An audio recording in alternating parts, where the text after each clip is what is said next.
الرحيلي بينما الكرة بتعود عمر يحيى، محاولة خطيرة لصالح نادي مصال. ياسين ياسين ياسين ياسين ياسين يا ياسين ياسين يا ياسين، واجمل عودة يا ياسين في الكرة الماضية. يا ساتر على ذاك الأردني، حاول في الكرة مرمى لصالح نادي الخور. حذاري من ياسين، شوف هذه الإعادة والتسديدة والتحضير من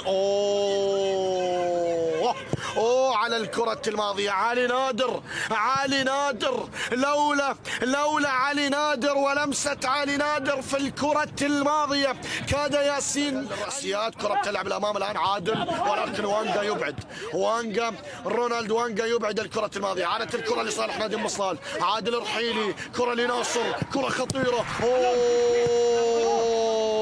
ابعاد في الكرة الماضية، ما ركبت على ريل اسماعيل فعادت الكرة. شوف الأنظار أين تتجه، شوف الأنظار أين تتجه. هنا ياسين البخيت في الكرة الماضية، ياسين البخيت في الكرة الماضية. مصدر الخطورة والإزعاج، مصدر الخطورة والإزعاج على دفاعات نادي الخور في مباراة اليوم.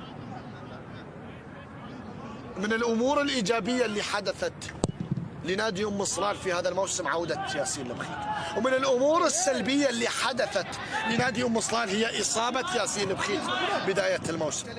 التفوق على سعيد إبراهيمي، بينما ياسين البخيت في مواجهة خالد مسعد. كرة بتعود إلى أروخو، فينيسيوس أروخو، ولكن التمريرة لم تكن بالشكل المطلوب. أوه يا ياسين، أوه يا ياسين في الكرة الماضية، ولكن تسديدة ياسين البخيت في الكرة الماضية. يطالب بوجود ركلة ركنية. شوف هنا الإعادة، هرب ياسين، توغل ياسين، مر ياسين، ولكن تسديدة ياسين، تسديدة يا فارس فدلني. فرسان الخور يمنعون صقور برزون، خطيرة هذه هي الطريقة، ولكن يا الله، 90% ممكن أن تسجل هدف، يمتلك الأفضلية المهاجم، ولكن ركلة حرة مباشرة ممكن أن تكون الأمور مختلفة. الكرة بتعود إلى ياسين، ياسين ياسين ياسين مر، ياسين راح، ياسين خطير. مر ياسين ومرر ياسين، ولكن كرة الياس ذهبت أدراج الرياح، كرة الياس ذهبت أدراج الرياح.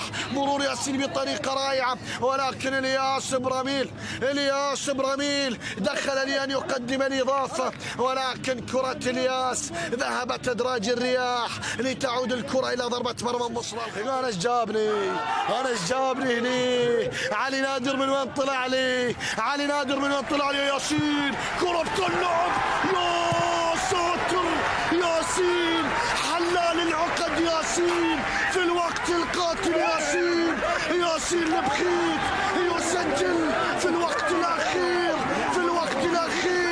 ياسين البخيت. شوف فرحة تكسيرة هناك في المنصة يحتفل، وياسين البخيت يضع الكرة في الشباك. لا روخو ولا براميل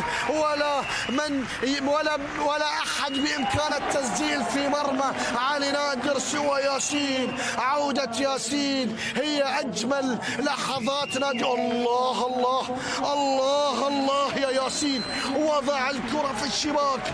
الأولى مرت، ولكن الثانية في الشباك من أمام علي نادر. يا الله يا ياسين، يا الله يا ياسين، هذه صعبة.